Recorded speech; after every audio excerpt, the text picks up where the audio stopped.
Hello and welcome. This is Joss Corvus, and we're going to get into a story breakdown tonight.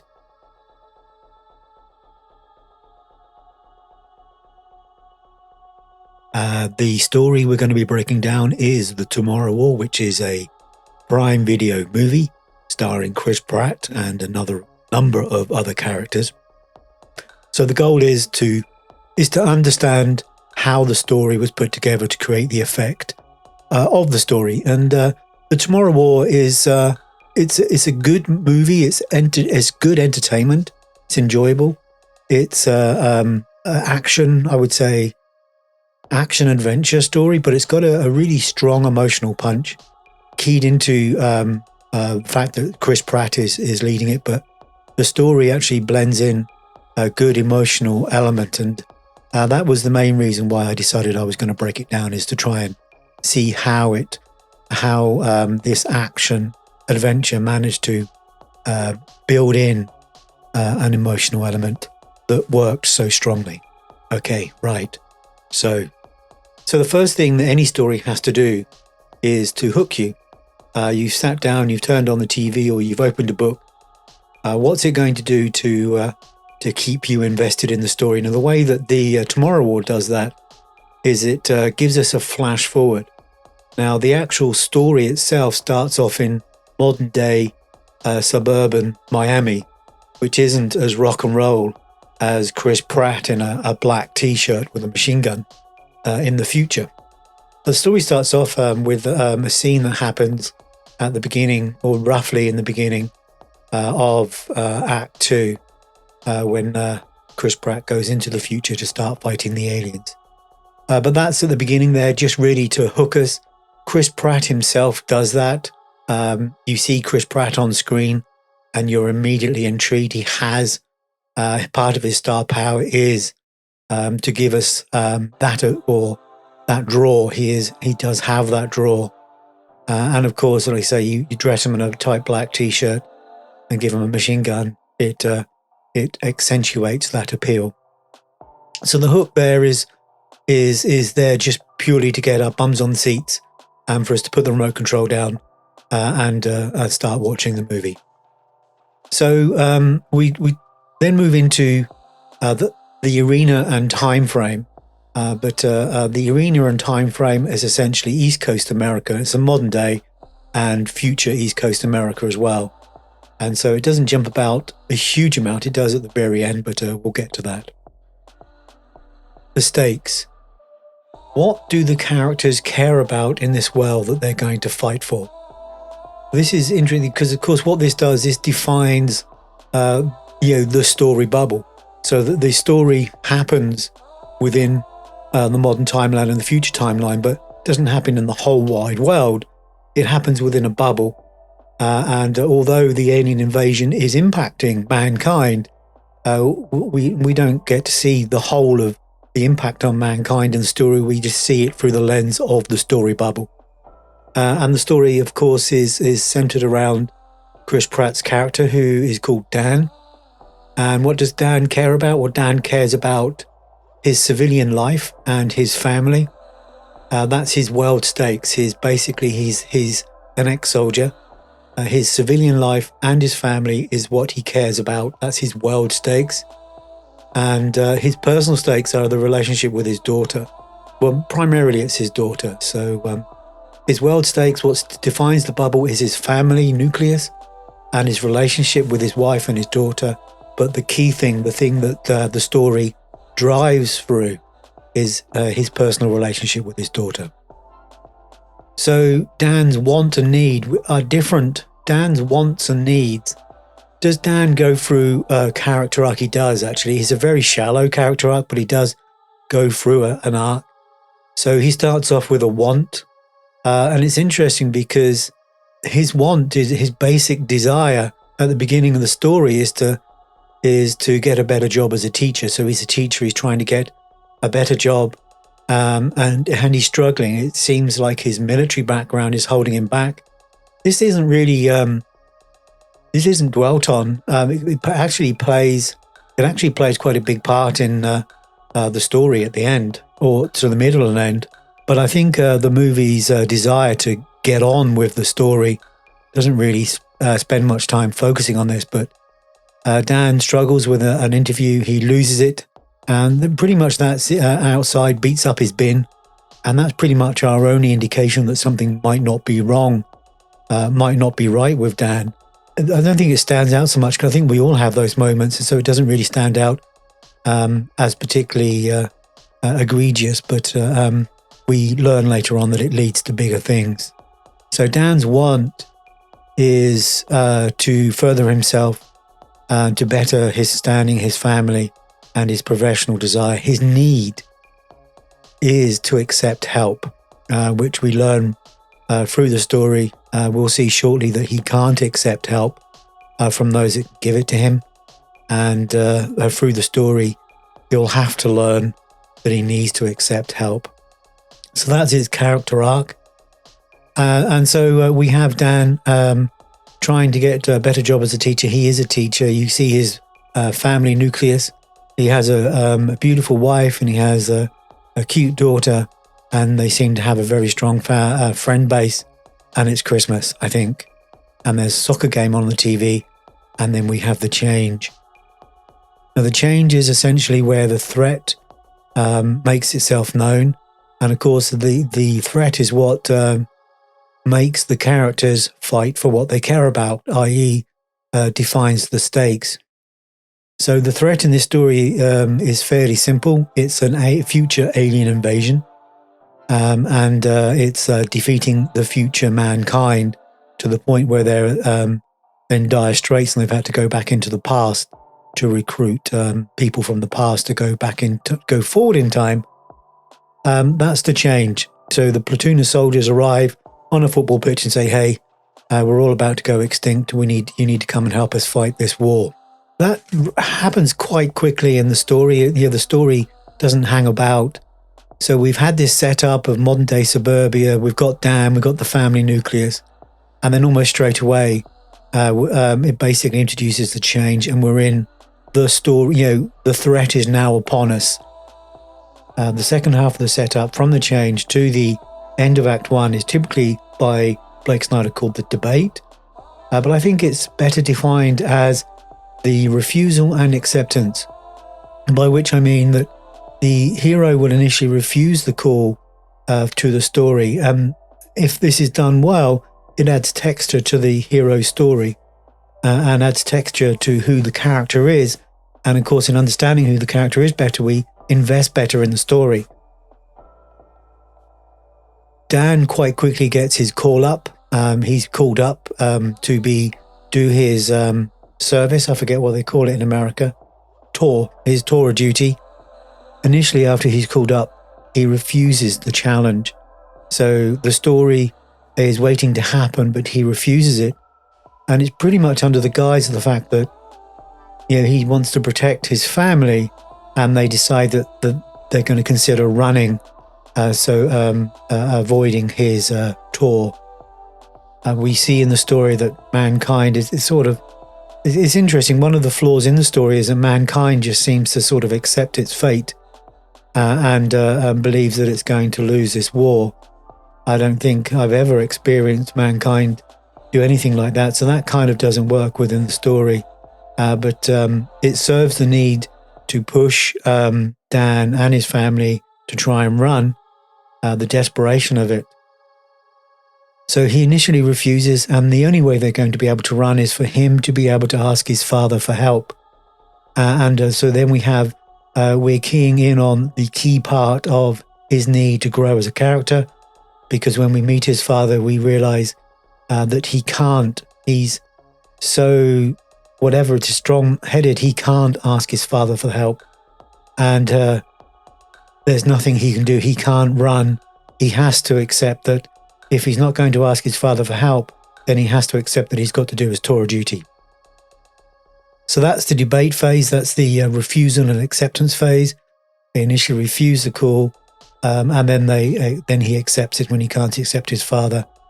What that will do is that will mirror events that we'll see at the beginning of Act 3, because the end of Act 1 typically will mirror the decisions and the the results of the character arc at the beginning of Act 3. And so the break to 2, the end of Act 1, or the break to Act 2, as Blake Snyder would call it, isn't an action scene. That there's plenty of that coming. The emotional element of the end of Act 1 is Dan saying goodbye to his 6-year-old daughter. And as he leaves, he makes a promise to her that he will return, despite the odds being that he won't. Okay, so Act 1 is over. We've met Dan, we've had the change introduced, we've added texture to his character through his refusal and acceptance. He's promised his daughter that he's going to come back, and we're into the fun and games, which I call Act 2A. So Act 2. So the whole of Act 2 is half the movie, and so what I typically do is split it into A, which is the point leading to the midpoint, and then B, Act 2B being the descent from the midpoint down to the beginning of Act 3. So Act 2A is the fun and games section. This is pretty much the point where the character is reacting to what's going on, and they're learning and trying to achieve what they think is their primary goal. So Dan's primary goal, we understand the way that threats work and how character goals work, is it seems like initially in the first part of the half of the story they have a fairly simple goal or a basic goal to achieve, but then we realise at the midpoint that there's a whole lot more going on, which we discover and try and overcome, and ultimately fail at overcoming by the end of Act 2B. So the simplistic goal, I'll call it that, of Dan through the first half of Act 2 to the midpoint is simply to return to his daughter. He's promised his daughter will come back, and so he needs to survive and get back.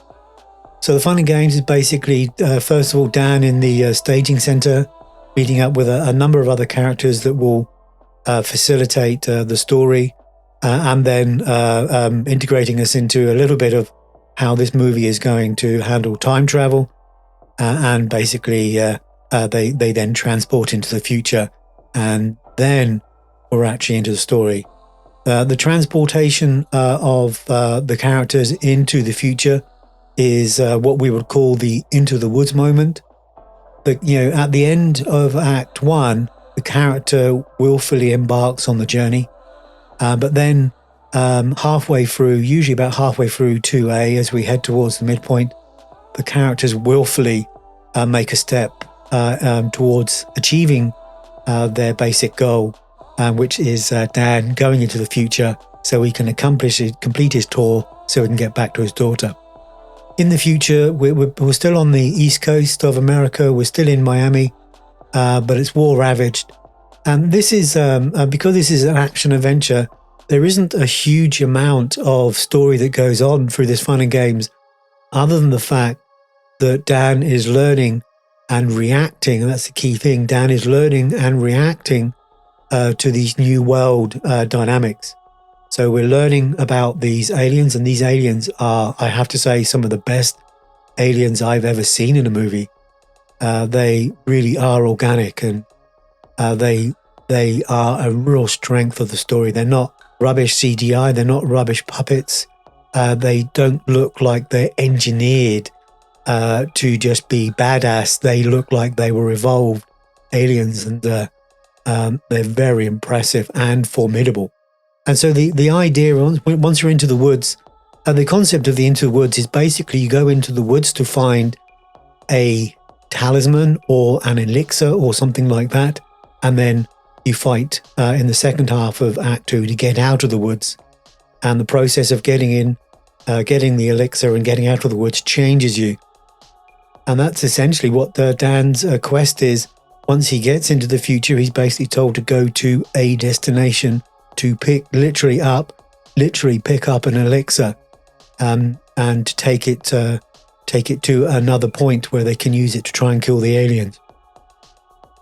And that is essentially what happens through we go through this whole stage of learning what the aliens are. We learn that Dan is a kick-ass ex-soldier. He's a natural leader. but he's also flawed. We see him make some decisions that results in people dying, which leaders ultimately have to do. And they ultimately get the elixir and they return it to the female commander they've been talking to on the headset, the future female commander. And then we get to the midpoint where Dan hands over or has accomplished the initial goal. Now, the twist to this story, of course, not the twist of this story, of course, but the twist of this story is the fact that when we get to the midpoint, we actually find out that this female commander is Dan's grown-up daughter.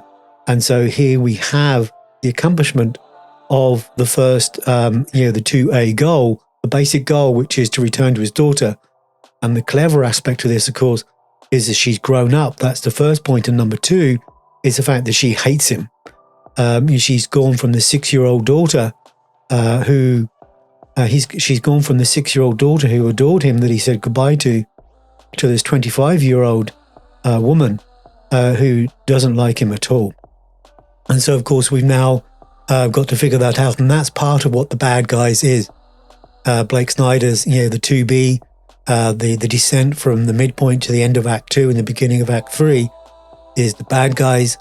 And this is where,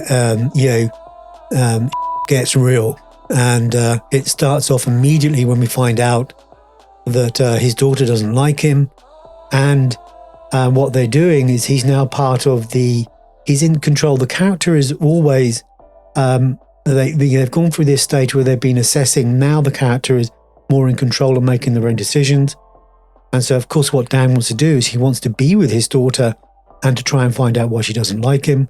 And so they go on a mission together to try and capture a female alien. So once more an action adventure movie. So what we discover, although we have a sequence immediately after the midpoint where the soldiers led by Miri go and try and capture a female because they find out the elixir is only half finished and they need DNA from the female. Dan and Miri go together to try and capture a female, allegedly while the aliens are asleep or something, or not about, or something, that there's an opportunity. Now, number one, of course, the elixir is just a process or a means of facilitating story while we learn more about Dan and Miri's relationship. And this is a real strength of the story. Because what happens is, and what we see is we find out that Miri has the same traits as Dan, is that she will not accept help. And so when she goes to try and take down the female, to capture the female, Dan has to go in there, not to rescue her, but to help.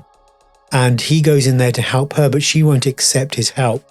And so we have a reflection of his flaws in her, which is a great piece of texture for the story. If once you reflect on the story, that they both have the same fault, and that helps resonate through ultimately his learning process.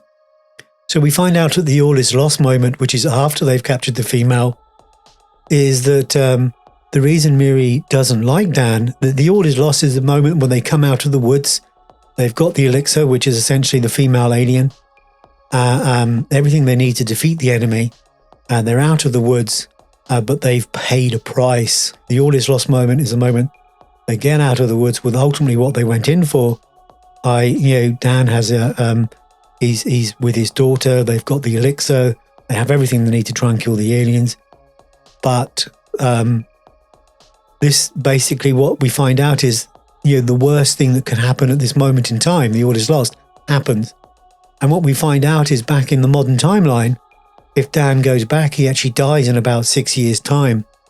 And that his initial problems with his issues with not being able to properly integrate into civilian life actually have grown to the point he becomes estranged from the family.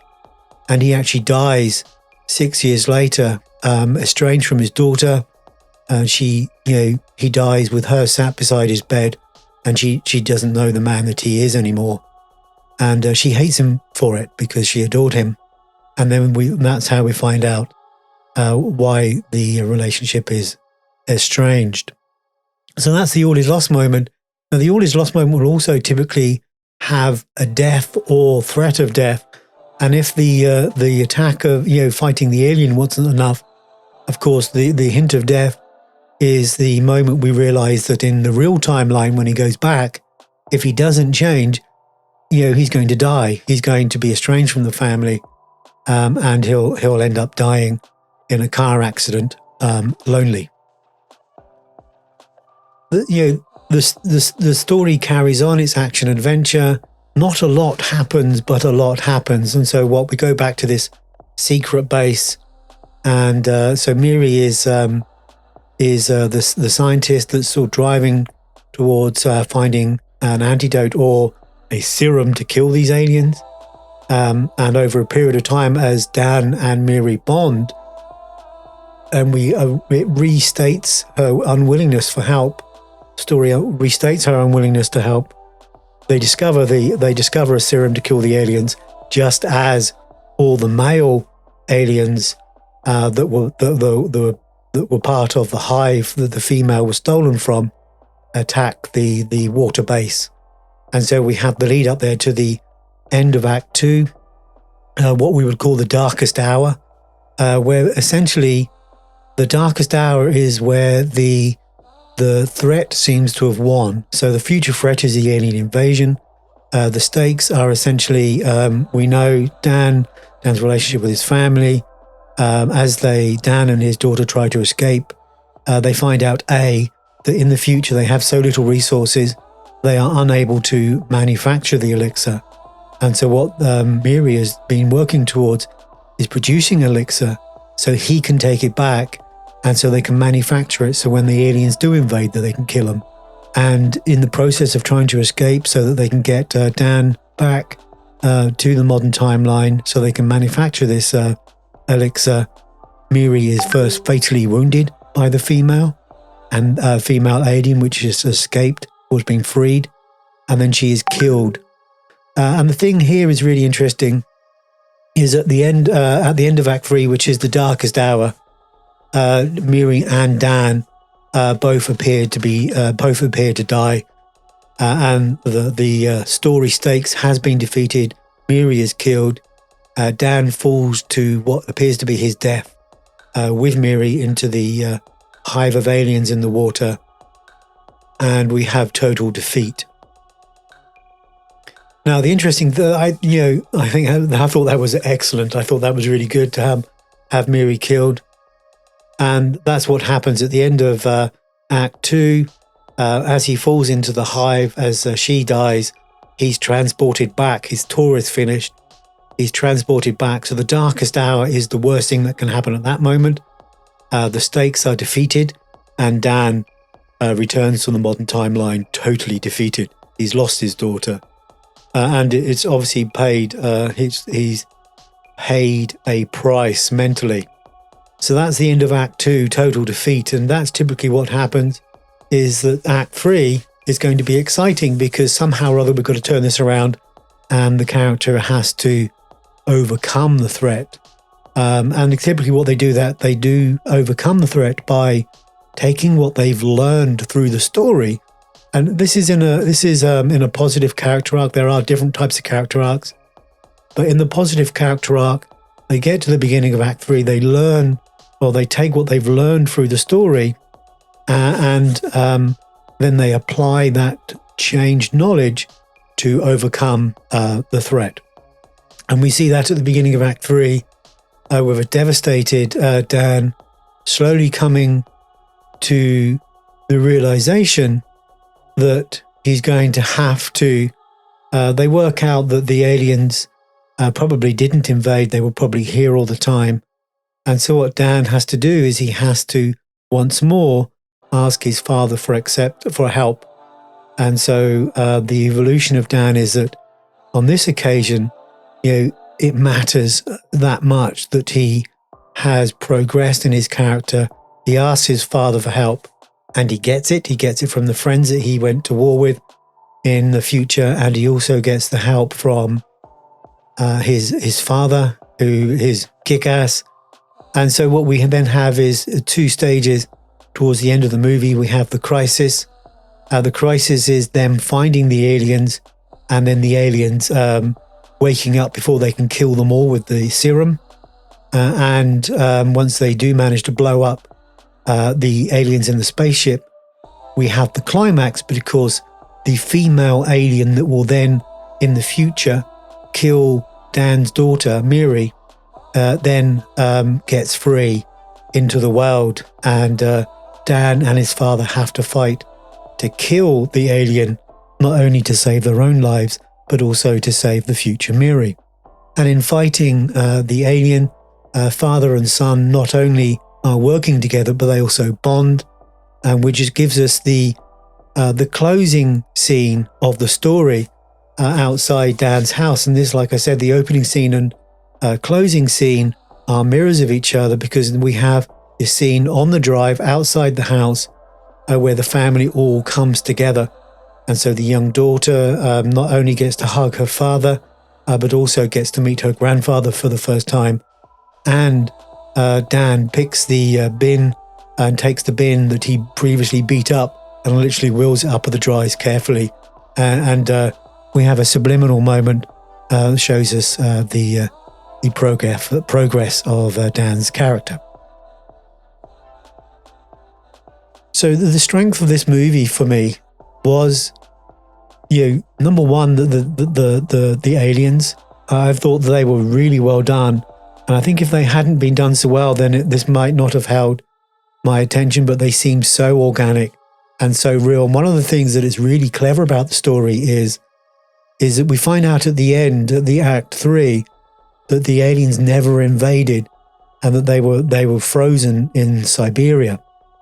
And one of the things you learn that it's called an alien invasion at the beginning, but one of the things, if you're paying attention, and I think one of the great things about how this story works is it lets you work out the fact that these aliens look incredibly formidable, but they don't ever look like a species that could invent spaceflight. And so you're thinking, well, how did they get here? And so when Dan works out that they actually were buried in ice, it all comes together. And actually you feel quite smart because you figured that out yourself a lot earlier in the story. So that's a really good way that the story works, is by having you work out that the aliens were here already just before, or probably sometime before Dan does. But it's one of those things you sort of just lock away. And then when he realizes they must already be there, you think, yeah, I got that as well. I could save the world. So another good element to this story was the midpoint and discovering that the female commander was Miri, his daughter, and that she didn't like him. I thought that was an excellent, another draw into the story. And their relationship as they started to get to know each other from the midpoint through to the All Is Lost, when he finds out that the reason she's estranged is because, his problems in not asking or accepting for help, trying to do it all by himself, resulted in him being estranged from his family. And of course, what that does is wakes him up to the realization that he's going to need to ask for help at the beginning of Act 3. The one talking point of the story is the end of Act 2. Dan appears to give up mankind's future. He's been given the vial, the flask of alien killing potion. But then when Miri dies, rather than hold on to try and survive and wait to get teleported back into the past so that they can save mankind, he just lets go and falls into the pit with her. Now, from a story perspective, that doesn't quite mesh together, but from a father's point of view, it totally does. So I thought that worked really well. And I have to say, if someone had drawn up someone in production design had drawn up the potential image, that the actual imagery they used, as the two of them fall into that pit of aliens, then I would probably say, yeah, well, damn the story, that just looks so pretty. We're going to use it. And it was an amazing scene. And of course, what happens is that Dan is teleported back into the past just as he's about to die. Tomorrow War is a really entertaining movie. It does have some flaws. Some things don't quite work, and most of the things that don't work are in the third act, but the third act is always difficult. But as far as the story was concerned, it worked very well, and I highly recommend it. Not just for entertainment, but now you know how the story is put together, to then watch it and see how it hangs together, and of course to better inform your own storytelling or appreciation for story. So I hope this video, this is the first sort of off-the-cuff, unscripted video breakdown that I've done, so I apologize if I blethered on or ummed and ahed too much, but catch you in the next video. Thank you very much for spending the time to listen. Bye-bye.